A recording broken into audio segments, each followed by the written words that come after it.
Bom de Cama, para deitar e dormir. Um podcast Eurocolchões, com Solange Frazão. Pessoal, olá! Que delícia ter vocês aqui. Sejam muito bem-vindos a mais um episódio do nosso podcast Bom de Cama, para deitar e dormir. Aqui a gente recebe nossos convidados e proporciona conversas bem deliciosas, relevantes, sobre o sono, saúde e bem-estar. Que bom, né? À medida que as pessoas envelhecem, podem ocorrer mudanças significativas nos padrões e na qualidade do sono, sendo capaz de afetar a saúde geral, o bem-estar emocional do idoso. E o episódio de hoje nós vamos falar sobre isso: geriatria e psiquiatria, o sono e as mudanças na saúde dos idosos, tá? Para isso, estamos recebendo a doutora Mariana Rigolo, geriatra. Seja muito bem-vinda, minha querida. Oi, Solange, muito obrigada. Agradeço a oportunidade de estar participando aqui dessa conversa com vocês. Estou muito animada porque sono realmente é um informações assunto muito valiosas. Comum. Exato. Olha, é assim. O mundo está envelhecendo, né? Sim. Mais. Então a gente... E o idoso... Gente, hello! Eu já sou uma idosa. Por que nós rimos? Porque o idoso moderno é esse. Exatamente. Eu fiz 60 anos e já sou considerada, né? Pelo mundo aí...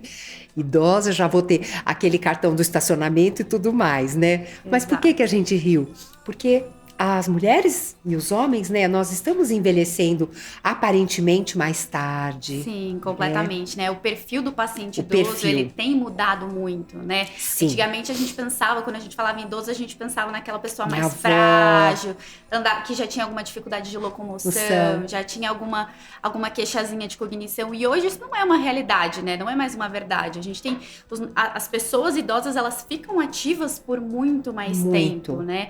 Então a gente tem que pensar que esse perfil do idoso mudou e que junto com ele a nossa sociedade também está mudando e também tem que rolar uma adaptação aí para conseguir abraçar essa galera toda, né? Não, tem.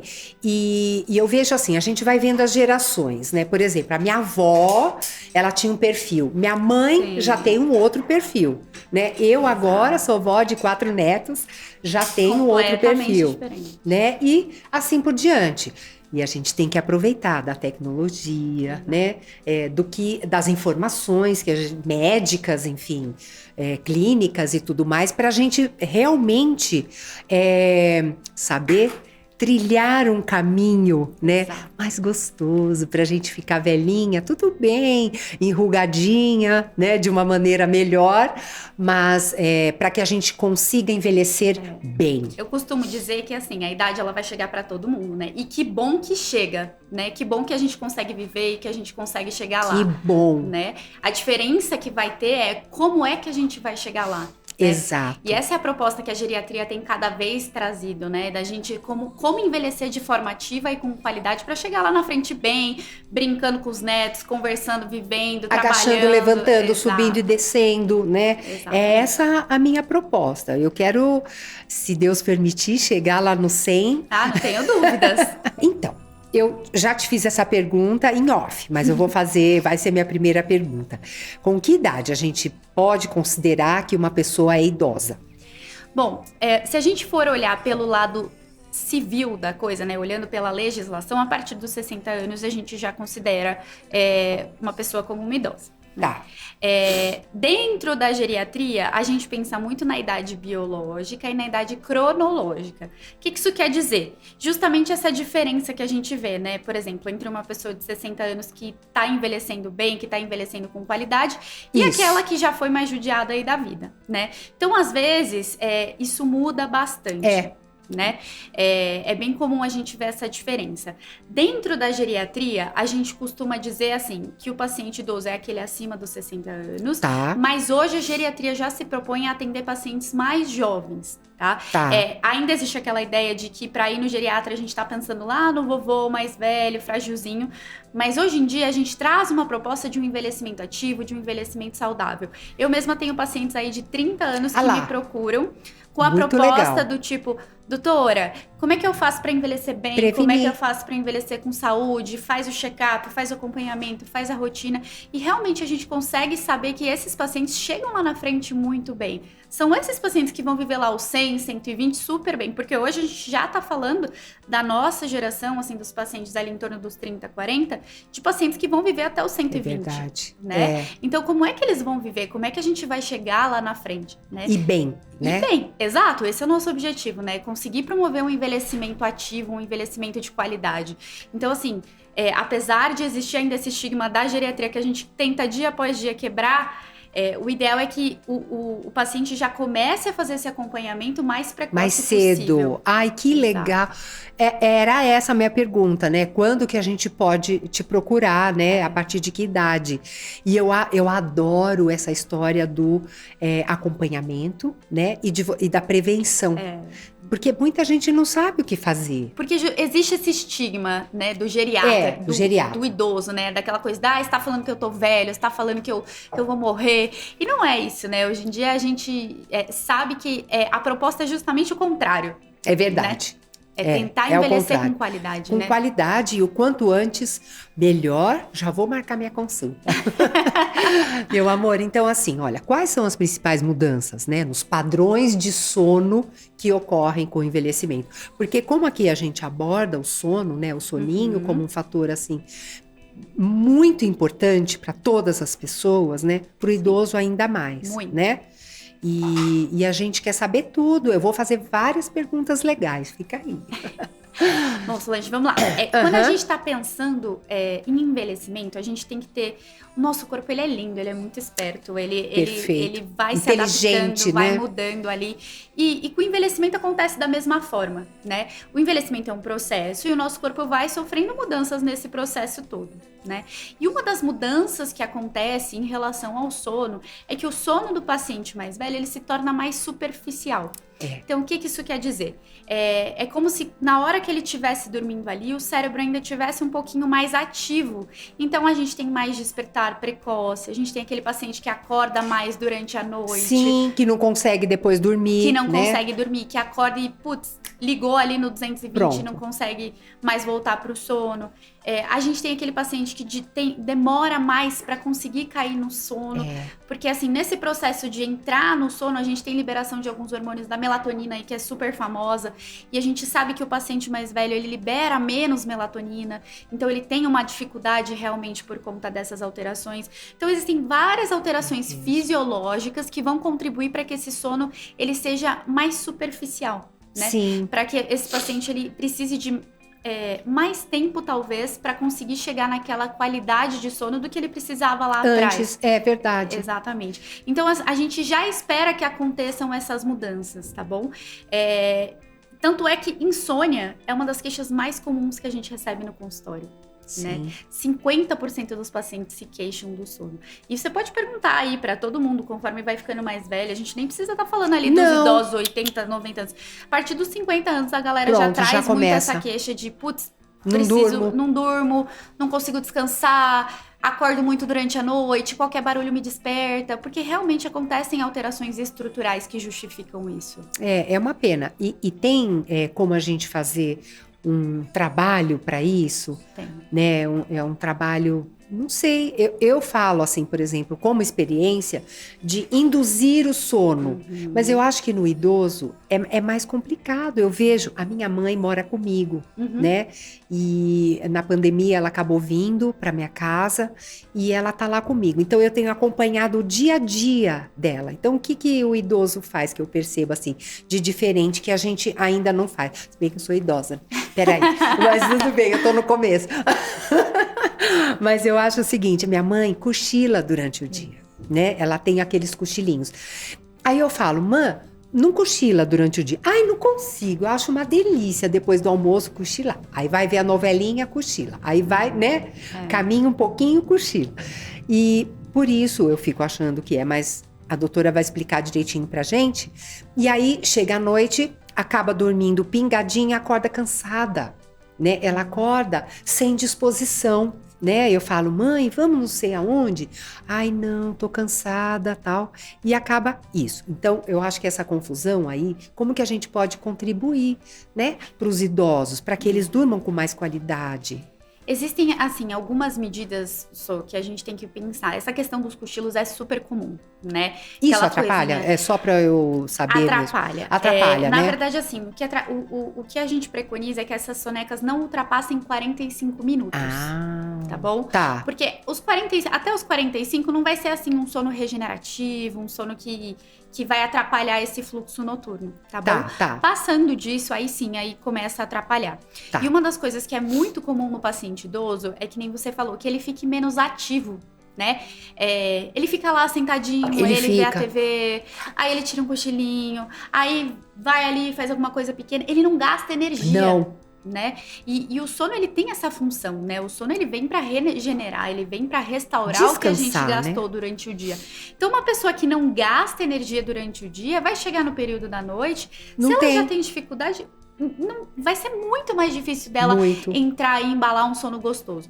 Então, assim, o que a gente sempre orienta, limitar essas cochiladas aí durante o dia, tá? Então, evitar realmente aí, tentar nos 45 minutos ali Pronto, já meia ficar horinha acho que tá esperta. bom, né? Exatamente. Só pra ter aquele gostosinho do tirei uma soneca depois do Pronto, almoço, sabe? Tá. Mas mais do que isso, a gente já pede pra evitar, Tá. tá bom? E tentar fazer com que esse idoso fique ativo, tentar fazer com que ele gaste energia, seja fazendo algum exercício simples, não precisa ser nem energia física, às vezes energia mental, né? Mental, uma Cognitiva. leitura. Uma leitura, palavra cruzada, Usada. botar pra recolher a roupa do varal e dobrar ali Sim, juntos. passar. São coisas pequenas, mas que já tornam, que pra eles já ficam ativos, eles já gastam energia. Adorei. Eles já se envolvem ali no ambiente, eles ficam mais despertos e que vai ajudar aí para que ele tenha no período da noite o que regenerar. É ótimo. Você sabe que eu dou trabalho, né, pra minha mãe. Como eu trabalho muito, eu falo, e eu tenho 3 gatinhos, minhas filhas casaram, eu só tô com meu filho, mas meu filho também fica em casa muito pouco, só à noite, e ela fica lá com os gatinhos. Eu falo, mãe, limpa todas as areias, mãe, cuidado, não deixa a Lua brigar com a Mel. E aí, mãe, olha o Lilo, tem que dar remédio tal hora. Então ela sabe, e ela me fala que quando ela tem mais atividade, ela dorme melhor.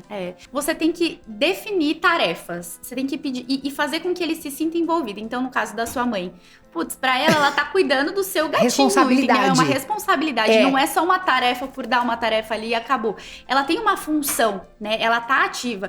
E uma das coisas que a gente costuma fazer muito com o idoso é tirar ele dessa função, né? A gente pega, ele já tá velho, deixa ele ali sentadinho assistindo TV que tá tudo bem, entendeu? E não tá descansa. tudo bem. Não descansa. Exato. Porque assim, vamos pensar que envelhecer não é virar uma chavinha do dia pra noite do tipo, agora você faz, agora você não faz mais nada. Né? Então a gente precisa tomar cuidado com isso, porque às vezes a gente mesmo acaba colocando o idoso nesse lugar de ficar ali parado, da inatividade, né? E isso só atrapalha. E interfere na cognitiva também. Muito. Né? Muito. Nossa. Mas quando a gente tá pensando em cognição no paciente idoso, vem justamente por isso. Eu falo que a mente, ela precisa estar ativa. É o movimento e a atividade que vai fazer com que aquele cérebro fique ali funcionando de forma adequada. Então, quanto menos a gente der, menos ele vai querer fazer. E às vezes a gente não faz por mal, a gente faz porque a gente quer preservar alguém que a gente ama, alguém que cuidou da gente a vida inteira. A gente quer aquele descanso, que ele fique ali. Isso só piora. Só piora. Então, assim, hoje a gente sabe muito bem, por exemplo, a questão da atividade física. Você é rainha. Nossa, e adora fazer esporte. Atividade física é uma das coisas que a gente sabe que mais ajudam em questão de prevenir a alteração cognitiva. Por quê? Quando você está praticando um esporte, você já começa planejando aquele esporte, né? Você tem que parar, você tem que pensar. Eu vou fazer isso hoje, eu vou fazer isso tal horário, eu vou com qual roupa, como é que eu vou chegar até lá, como é que eu vou me alimentar. Olha tem como todo você tá, um planejamento. Né? Exato. Chegou lá, você vai ter todo um estímulo diferente, né? Então, você vai gastar energia, você vai ter equilíbrio, você vai ter força, você vai ter agilidade. Então, você vai mexer com várias áreas diferentes da nossa cognição. Se eu pego e tiro isso da vida de uma pessoa, olha quanta coisa que eu tô tirando. Quanta coisa. É muita coisa. É muita coisa. E a gente percebe, é visível. Quando minha mãe não faz, ela colocou o marca-passo, aí o médico falou, olha, vamos segurar um pouquinho o exercício. Como ela mudou. Como cai, né? E vai ficando cada vez mais preguiçosinha. É. Sabe, assim? E o meu pai, né, falando dos dois sempre, oh meu Deus, que vai fazer 90 anos esse ano, Bonitinho. ele é muito ativo, não para quieto. E minha mãe já não. Então você vê, né? Você vê essa diferença, diferença. né? É muito claro, né? É muito claro. Ainda mais você que consegue acompanhar isso, assim, eu tenho certeza que você consegue ver muito essa diferença, assim. Vejo. E até a depressão, Uhum. a ansiedadezinha, né? Assim, um pouco. Então, tudo bem. Meu pai passou pela pandemia da mesma forma. Eles são separados, né? Uhum. E da mesma forma, e outra, um agravante. Meu pai mora sozinho, né? Uhum. A minha mãe veio pra cá, mas ela ficou depressiva. E ele não. Ele, assim, continua com a vida, né? Que ele tinha, né? Ele é meio preguiçoso para exercício, mas a gente cobra e ele vai lá e faz, porque precisa, né? Então é isso. Você acha que essa depressãozinha, ela tá relacionada com essa vida mais sedentariazinha, mais parada? Muito. Hoje, a gente, principalmente depois da pandemia, tá, Sô? A gente viu muito aumentar os casos de depressão dos pacientes judiação. idosos. Isso aumentou muito justamente porque na pandemia eles foram forçados a ficar parados. Foram. Né? Obrigados. Eles foram obrigados a ficar em casa, a não ter contato social. Então, tudo aquilo, até aqueles que eram muito ativos, deixaram de fazer. E é justamente isso. Uma vez que começa a decair, eles entram em uma espiral que é muito difícil da gente reverter. Ai. Então, realmente, assim, a gente viu muito esses casos piorarem.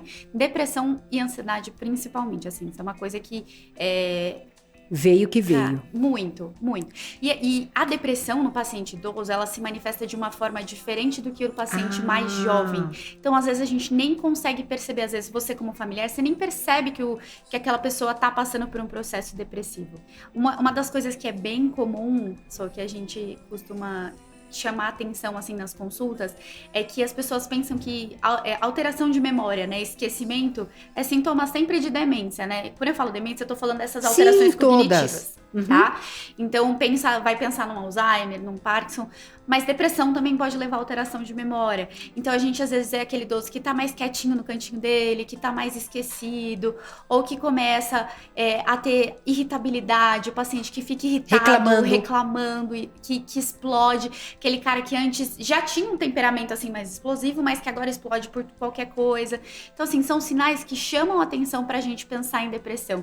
Diferente do paciente mais jovem, que vai ficar naquela coisa, por exemplo, no da quarto, tristeza, trancado, do choro, da melancolia. O paciente idoso, ele não traz muito esses sintomas. Uma das coisas muito comuns que a gente vê, inclusive, são as alterações de sono. A alteração de sono, ela pode ser, sim, um sinal de depressão.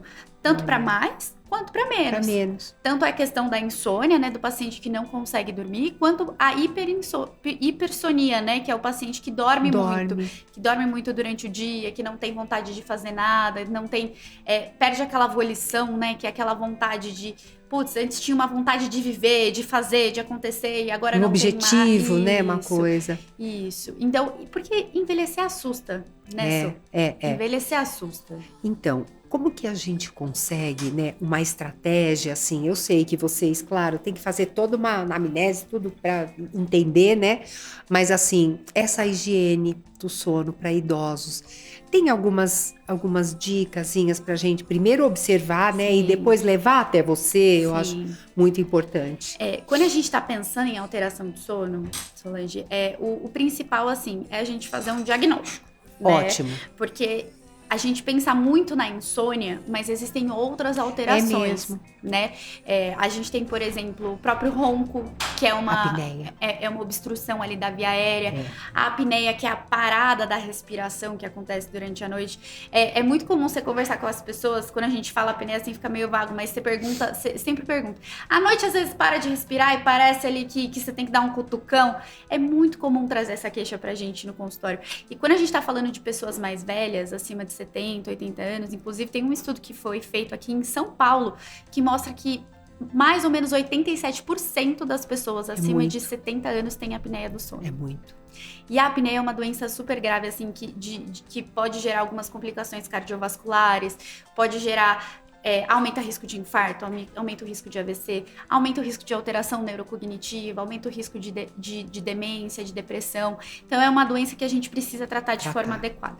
Tá? Então, o principal, é a gente fazer um diagnóstico. Existe Pronto. alguma queixa de sono? Precisa ser avaliado, porque a gente precisa entender qual que é o mecanismo dessa alteração. Tá? Certo. Quando a gente está pensando na insônia, que é o mais comum de todos, né? Que é aquela dificuldade tanto para iniciar o sono ou a dificuldade para manter o sono, porque quando a gente pensa em insônia, a gente pensa só nessa questão de iniciar o sono, né? Mas manter o sono também é insônia. Tá? Também. Então, quando a gente está pensando nisso, o principal de tudo é o tratamento não farmacológico, que entra a higiene do sono, que é o que você estava me perguntando. É verdade. Então, assim, algumas dicas assim que são bem fáceis da gente fazer em relação à higiene do sono. Tornar o ambiente agradável, tornar o ambiente confortável, pensar na temperatura, pensar na roupa que você está usando, porque a gente precisa estar confortável para dormir. Né? Já começa por na aí. caminha, falando da Euro, né? Pensar numa caminha gostosa, um travesseirinho, né? Algo mais assim. E olha, gente, não é sobre dinheiro. É o aconchego. É sobre aconchego, conforto, limpeza. Exato. Eu falo muito sobre a limpeza, né? Do lençol, a limpeza da fronha. Isso traz pôr um perfuminho, uma coisa gostosa ali. Exatamente. Um banho antes de... O banho quente antes de ir pra cama. A gente tem alguns estudos que mostram também, por exemplo, aquela coisa de vó do leitinho quente, Do leitinho quente. A gente já sabe que o leitinho quente, na verdade, ele é bom porque ele tem triptofano. Então, alimentos ricos em triptofano, leite, maçã, é um alimento rico em triptofano. Olha que legal. Podem auxiliar nisso. A gente sabe que tem coisas que atrapalham. Então, por exemplo, etilismo, bebida alcoólica atrapalha. Nossa. Cafeína atrapalha. E é muito comum, né? Porque é um hábito do brasileiro tomar café. E a televisão? Né? Só uma pergunta. Demais. Telas em geral. Em geral. Não só a televisão. É que o idoso tem o hábito mais da televisão em si. Pra ele. É aquela coisinha de assistir ali o programa no fim da tarde, a novelinha, né? Mas as telas em gerais, assim, celular atrapalha, computador atrapalha, televisão atrapalha. O que a gente pede é pra tentar desligar pelo menos umas 2 horas, assim. Tô pensando em ir dormir, vai se desligando. Pronto. Vai entrando naquele lugar quentinho pra você poder começar a baixar um pouquinho o nível de energia pra poder dormir com qualidade. Talvez uma leitura, uma musiquinha, talvez. Exato. Leitura, música, para tornar aquele ambiente mais agradável. Tem alguns perfumes, alguns cheiros. Por exemplo, lavanda é um que a gente sabe que ajuda nessa questão da indução do sono. Sim. Então, assim, são medidas simples, mas que podem acabar ajudando muito. E o medicamento também afeta? Muito. O medicamento, negativamente, né? Assim, hoje em dia a gente tem várias coisas saindo aí na mídia, né, da geração que mais usa medicamentos para dormir, né, os hipnóticos aí que a gente ouve falar, né, que são as drogas Z, né. Não vou mentir para você, elas têm o seu lugar. Sim. Tá? Claro. Tem pessoa que tem indicação da medicação? Tem pessoa que tem indicação da medicação e a gente vai avaliar e vai tentar introduzir a melhor medicação possível para aquela pessoa. Mas hoje em dia virou uma febre, né? Todo mundo quer tomar, todo mundo Até quer... jovem. Paciente jovem tomando, o que a gente mais tem é gente pedindo receita disso daí pra gente. Então, assim, tem o seu lugar, mas vamos com muito cuidado, tá bom? Eu acho. Porque essas medicações, elas podem, inclusive, atrapalhar na hora que a gente for dormir. Eu atendi um paciente recentemente que o filho dele me veio justamente com essa queixa. Olha, moravam os dois senhores sozinhos, a mãe e o pai. Eles moravam juntos sozinhos. E aí o filho chegou um determinado dia, chegou lá na sala e eles estavam os dois completamente confusos, assim, alucinando, dançando, assim, ele não entendeu nada. E aí depois ele foi entender que eles estavam usando essas medicações de forma inadvertida. E aí tava gerando um efeito colateral, que é essa questão do delírio. Do delírio, da agitação. Então isso realmente existe. Isso não é mito. Realmente, alguns pacientes, eles trazem essas alterações. Então, assim, sempre que a gente vai prescrever uma medicação, todas essas medicações, a gente tem algumas medicações para os idosos que a gente chama de inapropriadas, tá? Existe uma lista de remédios que a gente sabe que tem um risco muito grande quando a gente vai dar para um paciente mais idoso. Então, todas essas medicações entram como inapropriadas. Pronto. Porque elas aumentam o risco de delírio, aumenta o risco de queda. E assim, o idoso que cai e se machuca, quebra o fêmur... Acabou. Já dificulta muito. Então, assim, a gente tem que ter muito cuidado na hora de indicar uma medicação dessas. Algumas têm indicação, sim, mas tem que ser monitorizado, tem que ser pensando na interação de medicação uma com a outra, porque às vezes elas interagem com outras medicações. É mesmo. Por isso que vale a pena o encontro com vocês, né? Com especialistas. Gente, não vai pela sua cabeça, porque muita gente vai, né? Ah, não, a fulana tá tomando esse, então eu vou dar para minha mãe também. Ai, vai, hoje a internet, como ela é muito aberta, né? E às vezes o interesse também da empresa, do laboratório, é vender, então ele não põe algo ali, né, muito, eu acho, né, algumas vezes que eu pesquisei, algo muito correto, né, Sim. que a pessoa lê aquilo, ela fala, então não vai fazer mal, Ou às vezes até coloca, mas coloca numa linguagem que não é acessível, né, que a pessoa não consegue entender o que aquilo tá querendo dizer. Exato. Né? E aí fica essa... A gente tem que ter muito cuidado, exatamente. O ideal sempre foi assim, teve alguma alteração, ainda mais paciente mais velho, que geralmente não usa... hoje em dia, assim, a gente tem uma geração de pacientes que estão vindo que já usam menos medicações, que já tem menos problema de saúde, justamente por toda aquela ideia do envelhecimento ativo que a gente traz, né? Que são aquelas pessoas que preveniram e chegaram lá bem. Então, assim, hoje a gente encontra essas pessoas já, mas os idosos, naturalmente, eles usam mais remédios. Né? Porque... tem pressão alta, tem diabetes, aí tem dor no joelho, e aí vai acrescentando aquele monte de medicação. Por que o geriatra é importante nesse tipo de paciente, principalmente? Porque o geriatra, ele vai organizar esse balaio todo. Ai, maravilha. Né? Eu costumo dizer que a gente é como se fosse um maestro. A gente pega e vai destrinchando um por um para entender a real necessidade daquilo. Porque vocês têm uma visão periférica, né, de todos os problemas que aquele idoso tem. Exato. Né? Porque às vezes o que acontece, o que é muito comum, vai no cardiologista, prescreve um remédio do coração. Aí vai no pneumologista, prescreve outro remédio. E aí as medicações não se conversam, os médicos não se conversam. O paciente fica perdido, a família fica perdida, ninguém entende. Tomando um monte de coisa ali que nem sabe pra que cada uma delas serve. Aí deixa de usar uma que às vezes é importante no lugar de outra que às vezes nem precisaria tanto, entendeu? Então, o geriatra tem essa função. A gente organiza esse balaio, esclarece, tenta ver qual medicação pode estar interferindo em outra ou não, porque é muito comum disso acontecer. Muito. Porque as especialidades, elas tendem a pensar mais no paciente mais jovem. Né? É verdade, é isso. É diferente o pensamento que a gente tem que ter para o paciente mais velho. Tem algumas intervenções que a gente pode fazer para melhorar o sono dos idosos? Por exemplo, vamos falar até das coisinhas mais naturais, né? Sim. Por exemplo, do leitinho, do chá. Eu gosto muito, Sô, de pensar assim, em fazer o que é viável. Eu acho. Porque às vezes a gente vem com aquela lista de coisas pra fazer, assim, eu te dou... Você chega pra mim, eu te dou 15 coisas que você tem que fazer, e aí acaba que não faz nenhuma, não resolve a vida de ninguém, o paciente continua na mesma, você não consegue atingir de forma positiva. Então eu costumo pensar, eu tento trazer coisas que são viáveis pros meus pacientes, sabe? Então, assim, uma das coisas, assim, que pra mim, que é ponto fundamental, é atividade. Ai, que legal. Tem que estar ativo. E quando eu tô falando em atividade, eu não tô nem falando, putz, preciso que vá na academia todos os dias da semana, fique lá 2 horas. Tem gente que vai, tem gente que gosta, tem gente que sente prazer em fazer isso. Sim, beleza, ótimo. Exato, mas a gente sabe que não é a nossa realidade. Sei lá, sabe umas coisas. Exato, então assim... Vamos dobrar a roupa, tirar a roupa do varal, vamos regar as plantinhas. Eles adoram planta, Eles né? adoram. E na verdade é o senso do cuidado, né? De responsabilidade. Porque justamente a gente tira a responsabilidade conforme as pessoas vão envelhecendo. E assim, vamos pensar... Pra proteger, né? E vamos pensar que elas chegaram até ali no máximo de responsabilidade que elas já tiveram. Né? Então, assim, dê funções, dê tarefas, faça coisas mais delimitadas. Desafie aquela pessoa. É mesmo. Né? Duvido, né? Exatamente. Uma coisa que é muito interessante, assim, tem um exercício super simples que eu costumo pedir para os meus pacientes fazerem no consultório, que a gente avalia força muscular. Basicamente, eu peço para eles sentar e levantar da cadeira 5 vezes. Boa. Aí eu falo, olha, o senhor pode ler... não, doutor, eu sinto dor.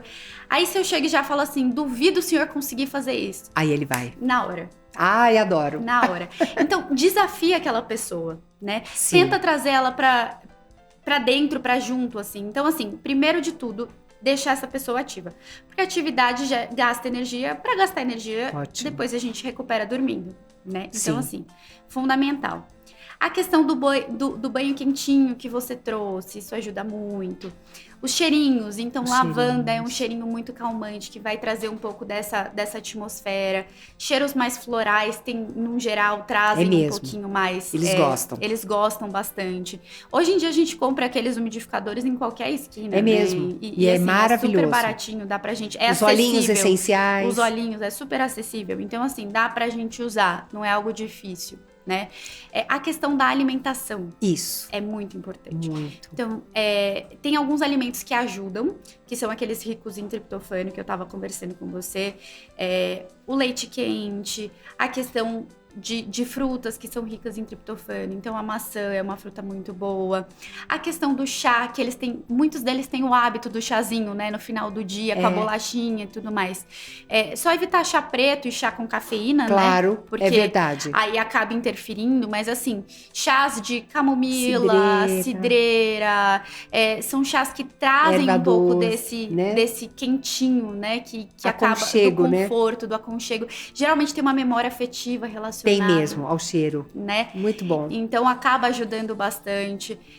A questão de ir desligando, então, assim, tentar reduzir os estímulos para aquela pessoa. Alguém que está estimulado não vai dormir. Não vai. E se a gente está pensando que é um cérebro que já é naturalmente mais estimulado, ele já tem essa questão da superficialização.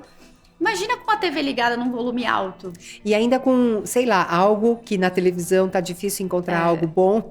Exato. Um programa assustador, uma tragédia, algo ruim, né? Exatamente. Fica na mente. Eles ficam. E assim, você vê que você que vive aí com a sua mãe, com o seu pai, sim, com certeza você já deve ter reparado como as notícias eles assistem e eles ficam com medo intrínseco ali. É uma coisa... É diferente da gente assistindo, a gente assiste, a gente passa pra outra e tudo mais. Eles não guardam. Ficam impactados com aquilo. Ficam. Aquilo é assim, tranca a porta, cuidado, né? Uma coisa muito legal que minha mãe gosta é de fazer oração, né?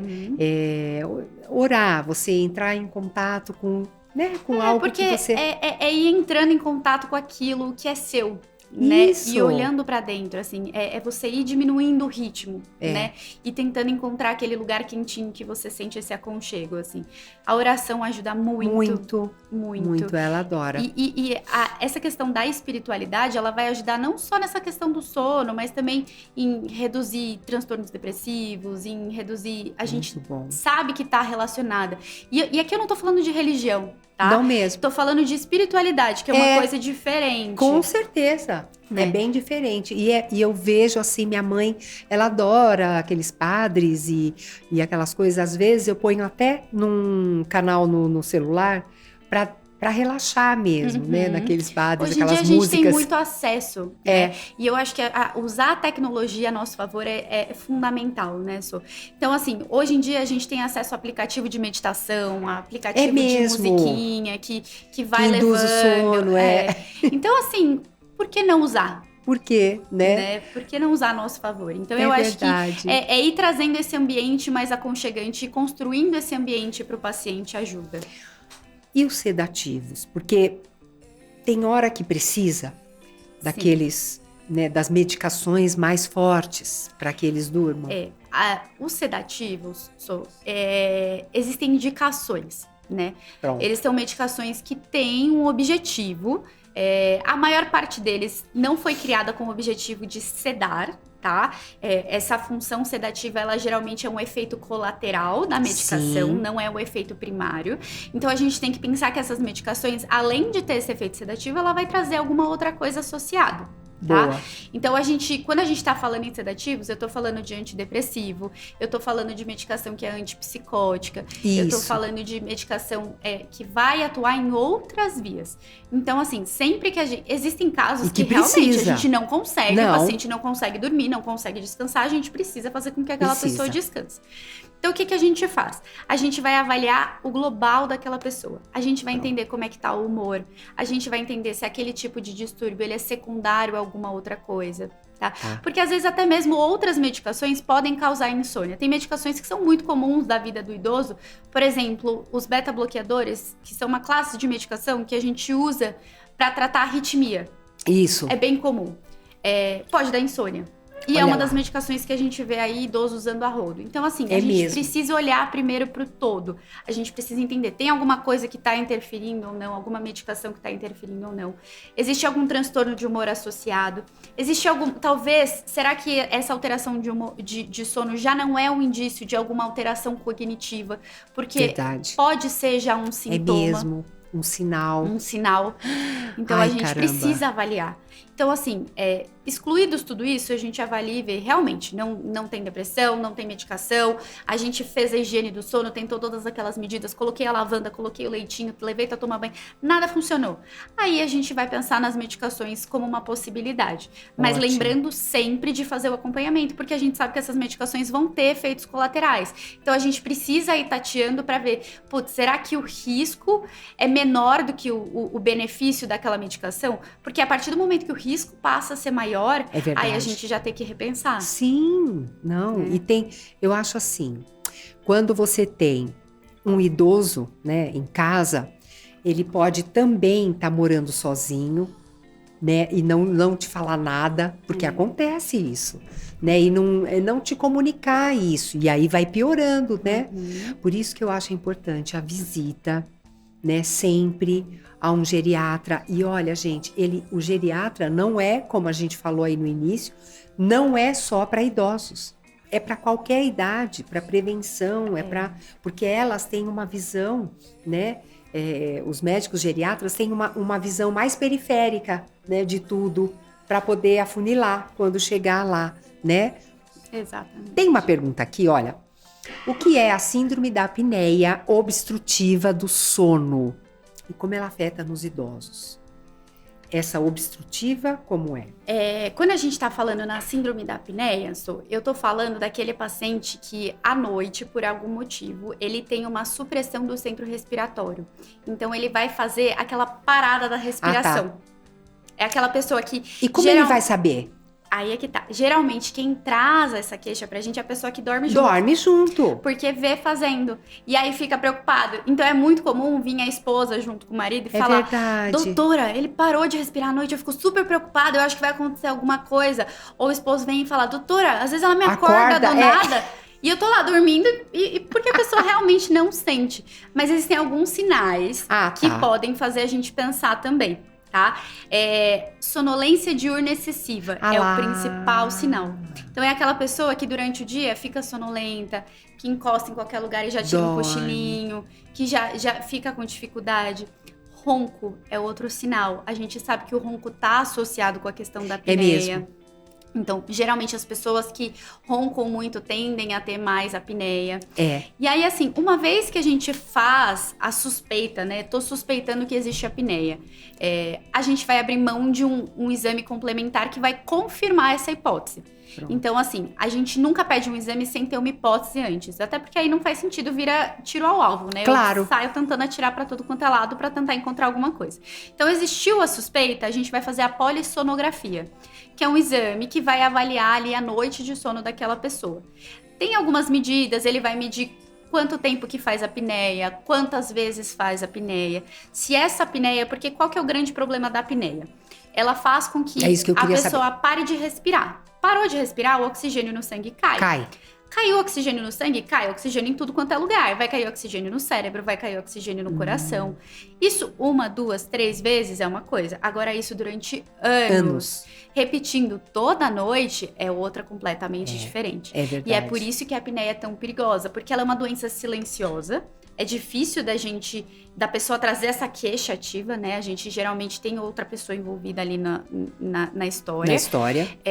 E é uma doença que ela vai gerar repercussões muito importantes. A gente sabe que quem tem apneia tem maior risco de ter doenças cardiovasculares, infarto, AVC, pressão alta, tem maior risco de desenvolver demência, então maior risco de desenvolver Alzheimer, de desenvolver Parkinson. Por quê? Chega menos sangue no cérebro. Então vai ali ao longo dos anos fazendo aquelas lesões ali pequenininhas, mas que quando a gente vê, quando juntas, elas formam uma lesão considerável.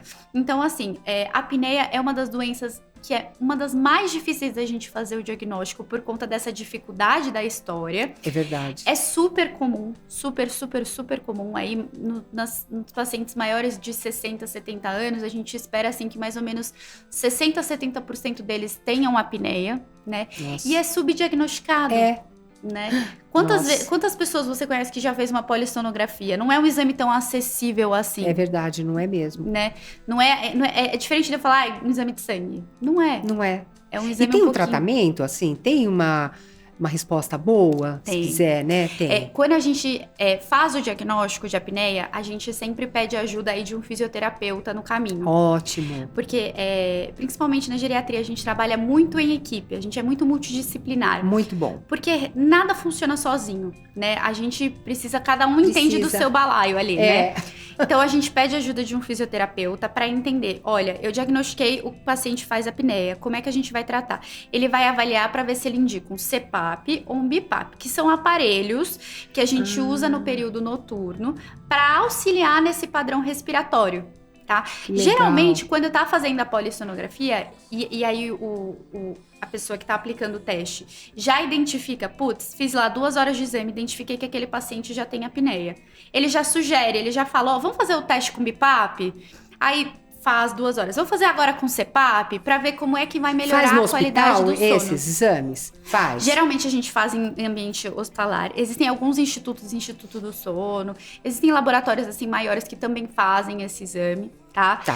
Mas é um exame que vai ser fundamental, porque a gente consegue avaliar essa resposta a esses aparelhos. E aí a gente conseguindo, com o uso do aparelho, praticamente reverte. Assim, o dano que foi causado, na maior parte das vezes, a gente não consegue reverter. Mas dali pra frente... Mas dali pra frente a gente já consegue evitar que piore. Que legal, né? Não. Então, e assim, é muito legal, porque assim, os pacientes percebem a melhora. Eles trazem realmente, nossa, doutora, eu tô mais disposta, eu consigo ficar acordada, eu parei de tirar aquelas sonecas durante o dia. Ai, que então delícia. É muito legal, porque melhora muito a qualidade de vida da pessoa. No geral... Né? Ela se sente até mais animada para fazer um exercício, uma caminhada, né? E aí vira aquela cadeia boa, positiva, né? Exatamente. E eu tenho muita pergunta, mas agora eu vou dar espaço para as perguntas das redes sociais. Ai, gente, que gostoso. Sabe que o pessoal aqui participa demais, eles perguntam demais. E eu acho que são perguntas inteligentes, sabe? Perguntas muito pertinentes para vocês que estão aqui. E a gente quer essa interação, né, com o pessoal. E aí, gente, vocês podem fazer perguntas lá no Instagram, tá? Que a gente traz pra cá. A gente sorteia poucas, né? Tem muitas, mas a gente pegamos 3 aqui. Vamos lá, pra Cíntia, ela disse, minha avó tem 86 anos e não aceita ir ao geriatra, mesmo com a recomendação da médica. Como agir? Oh, meu Deus! Cíntia, você não tá sozinha, viu? Isso é muito comum, viu? É uma das coisas que eu mais escuto, assim, de como é que a gente faz, então não fala, né? Fala que é um médico.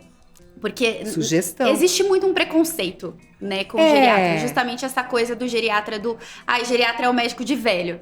Né? Então, eu tô velha, eu vou morrer. Eu tô velha, você tá falando que eu tô inútil. Então, eles associam. Eles associam. Então, existe aí uma barreira. Existe. Né? No geral, o que eu sempre falo? O ideal é você trazer que você tá preocupado. Pronto. Se você trouxer, ai mãe, mas eu tô preocupada com a senhora, eu quero que a senhora viva mais, eu quero que a senhora esteja aqui comigo. Bem. No geral, eles topam. Tá? Boa. Porque eles não fazem por eles fazem por você. Por você.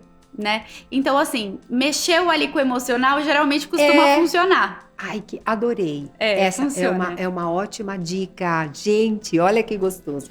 Tem mais uma, então, que é a Carla. Oi, minha querida. Minha mãe tem 90 anos e fica muito agitada durante a noite e não dorme direito. O que fazer? Vamos ajudar essa filha. Angústia dos filhos, né? Como fazer que desespero. dormir. Porque realmente, né, a agitação noturna, ela pode ser um sintoma de alguma alteração, né, que nem a gente estava conversando aqui, né? Então, assim, o paciente ficou agitado, a gente tem que entender o porquê. E o que é muito comum, Sô, é que os pacientes fiquem agitados não porque tem alguma doença, alguma coisa, mas porque ou tá muito calor, ou Sim, paciente que, por exemplo, frio. É muito comum ter incontinência, então dormir de fralda. Mesmo. Então, o paciente que usa a fralda, eles ficam incomodadíssimos com aquilo. É. Então, pensa, você tá dormindo incomodado com alguma coisa ali, você não vai dormir direito. Não vai. E a gente se esquece disso, né? A gente só coloca ali e fala, pra não fazer pronto, Não. resolveu o problema. E não, às vezes você tá criando um outro problema.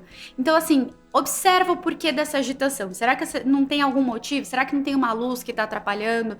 Será que não tem alguma roupa que não tá legal? Será que o colchão tá adequado? Será que o travesseiro tá adequado? Porque são coisas que a gente não pensa, né? E às vezes o paciente idoso, ele fica sem voz, né? Fica. A gente deixa eles ali, acha que tá fazendo o melhor, que sabe o que tá fazendo, e tira a voz deles. Então, primeiro de tudo, escuta a sua mãe, escuta seu pai, vê o que eles têm pra te trazer. Às vezes eles vão falar pra você, putz, não tá legal, esse colchão tá muito duro, esse travesseiro tá muito mole, não tô dormindo bem. Muito barulho, não sei. E Tem que primeiro de perguntar. tudo, pergunta, escuta, dá a chance daquela pessoa falar, né? Dá a chance dele participar. Não conseguir, não entendo o que tá acontecendo, aí o ideal realmente é a gente poder fazer essa avaliação para entender o porquê dessa dificuldade. E a minha opinião, se tá incomodando alguma coisa, né? Às vezes nem o idoso sabe, né? Eles vão descobrir. E aí vai ser uma delícia, porque você vai melhorar a qualidade de vida, né? Muito. Desse idoso, que é tão gostoso. É uma criança, né? Muito. E realmente são coisas que às vezes... a gente tendo esse olhar do paciente idoso, a gente consegue perceber nuances, a gente consegue perceber coisas que às vezes as pessoas que estão ali envolvidas naquela situação não percebem. Não percebe. Exatamente. Eu acho isso muito, muito certo. E vocês vão descobrir. A Paula, vejo minha avó muito distante ultimamente. Não quer conversar, nem ir ao médico. O que pode ser? O que devo fazer? Olha o desespero, né? É porque ai, que gostoso. É desesperador, né? A gente vê aquela pessoa que a gente ama ali naquele lugar de vulnerabilidade, já quietinho, não interagindo. Então, vamos lá. Judiação. Vamos lá, Paula. Primeira coisa, assim, essa ficar mais quietinho, né? Às vezes a gente acha que é normal. A gente, ficou mais velho, ele vai ficar ali mais no cantinho dele, é normal, ele tá mais ali.